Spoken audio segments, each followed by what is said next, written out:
이번 주는 모에딤, 가을 절기에 대한 내용입니다. 이번 주 토라 포션은 하하진으로 신명기 32장 모세의 노래로 시작됩니다. 모세는 노래를 시작하기 전에 이스라엘 백성들에게 귀를 기울이고 들으라고 얘기합니다. 우리는 이 가을 절기를 앞두고 절기에 담겨진 하나님의 뜻에 귀를 기울이고 들을 준비를 해야 합니다. 가을 절기에는 나팔절과 대속죄일, 초막절이 있습니다. 이 가을 절기들은 마지막 때 구속사의 완성과 관련이 있으며 특별히 예수님의 재림과 연관되어 있습니다. 절기들이라는 뜻을 가진 모에딤은 하나님의 시간표라고도 하며 카이로스의 때라고도 합니다. 절기는 하나님께서 그의 백성들과 만나기로 정해놓으신 시간입니다.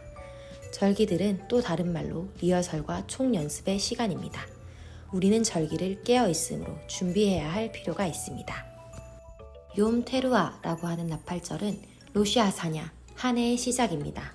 나팔절은 나팔, 소파르를 부는 날입니다. 여기서 나팔이 가지는 의미는 왕의 귀환을 알린다는 것입니다. 나팔절이 다가올 때 우리는 깨어나 신랑의 오심을 준비해야 합니다.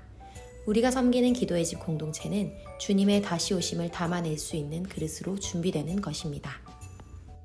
나팔절에 부는 나팔은 중요한 의미를 가지고 있습니다. 데살로니가전서 4장 16에서 17절에는 나팔 소리를 시작으로 예수님께서 공중에 재림하시며 성도들의 휴거를 기록하고 있습니다. 또한 고린도전서 51, 52절에는 마지막 나팔 소리에 대한 기록과 함께 성도들이 부활의 몸을 입을 것에 대해 기록되어 있습니다.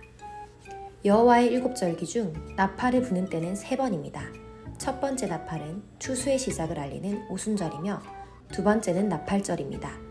나팔절에 부는 나팔은 주님의 오심이 아주 가까움을 뜻하며 실제로 유대인들은 성전문을 10일 동안 열어두게 됩니다. 마지막 나팔은 대속죄일에 해질 때쯤 부는 나팔로 이것은 큰 경고의 의미를 담고 있으며 열어두었던 성전문을 나팔 소리와 함께 닫게 됩니다. 이렇듯 여호와의 절기에 불려지는 나팔은 하나님의 구원과 관련되어 있습니다. 대추수의 시작을 알리며 주님의 다시 오심으로 완성될 구속사의 끝을 알립니다. 성경에 근거해 우리는 예수님의 공중재림과 지상재림을 구분해서 이해할 필요가 있습니다. 공중재림은 말 그대로 주님이 공중에 임하시는 사건입니다. 주님께서 공중에 임하실 때 성도들의 부활과 휴거가 함께 일어나게 됩니다. 주님의 공중재림의 때에는 세상 전체가 심판을 받는 것은 아닙니다. 공중에 재림하신 주님께서 지상에 재림하실 때에 스가랴서 14장 4절에는 구체적으로 예수님께서 감람산 위에 서실 것이라고 기록되어 있습니다. 이때는 열방이 심판받으며 이스라엘이 회복될 것입니다. 공중재림과 다르게 지상재림은 모든 사람이 보는 공개적인 사건이 될 것이며 세상 전체가 심판받는 때이자 천년왕국이 시작되는 때일 것입니다. 나팔절 이후로 이어지는 대속죄일은 욤 키푸르라고 하며 신부의 속죄를 완전케 하는 날입니다. 히브리서 9장 27에서 28절에는 두 번째 나타나시리라 라고 기록되어 있는 부분이 있습니다. 이것은 십자가 대속 사건의 완성인 재림을 뜻하는 것입니다. 첫 번째로 나타나셨던 초림 때는 십자가 대속을 통해 많은 사람의 죄를 감당하시기 위해 이 땅에 오셨고, 두 번째 나타나시는 재림의 때는 모든 사람을 구원에 이르게 하는 완전한 구속의 성취를 위해 이 땅에 오시는 것입니다. 다시 오실 예수님께서는 바라는 자에게 새하늘과 새 땅을 여실 것입니다. 앞서 말했듯 대속죄일은 마지막 나팔을 부는 절기입니다. 이 날은 테키아 그돌라라고 하며 큰 나팔을 부는 날이라고도 합니다. 대속죄일에는 나팔절에 열어두었던 성전문을 해질 때쯤 나팔을 부는 것과 함께 닫습니다. 이것은 예언적인 행동입니다. 나팔절에서 대속죄일까지의 기간을 경외의 날이라고 하며 이 기간은 대테슈바, 회개의 시간입니다. 여호와께로 돌아갈 수 있는 마지막 시간이라는 뜻입니다. 경외의 날이라고도 부르는 나팔절에서 대속죄일까지 이어지는 기간에는 하나님께로 돌아가는 강력한 회개를 촉구하는 기간입니다. 가을절기에 대해 다시 정리하면 나팔절에는 주님의 재림을 알리는 각성과 깨어남이 필요한 절기이며 대속죄일은 주님 앞에 설 때 필요한 회개와 정결이 요구되는 절기입니다. 마지막 절기인 초막절은 예수와 함께 누릴 영원한 잔치와 임재를 누리는 절기입니다. 이것은 곧 천년왕국이며 영원한 장막에서 누리는 풍성함을 뜻합니다. 요즘 교회들이 세속화하는 것은 이러한 재림의 소망을 두는 것이 아니라 번영주의나 기복주의와 같은 세상의 소망을 두는 것 때문입니다. 우리는 이럴 때일수록 재림신앙, 엔타임적 신앙을 가져야 합니다. 세상은 더욱더 어두워질 것이며 이 땅에는 더욱더 소망이 사라질 것입니다. 하나님을 모독하고 적대시하게 될 것이며 그로 인해 믿는 자들은 핍박받게 될 것입니다. 교회와 성도들이 재림의 소망을 둘 때에 우리는 재림의 신앙을 가지고 천년왕국, 영원한 장막에서 누릴 수 있는 풍성함 안으로 들어갈 수 있을 것입니다. 가을절기를 맞으며 아포칼립시스의 비늘이라는 단어를 기억하길 원합니다.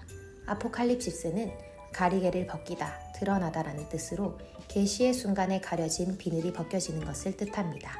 비늘은 사도행전 9장 18절에 나오는 바울 눈을 가리웠던 것입니다. 영적 눈을 덮고 있는 비늘이 벗겨져 하나님의 숨겨진 뜻이 드러나기를 기대해야 합니다.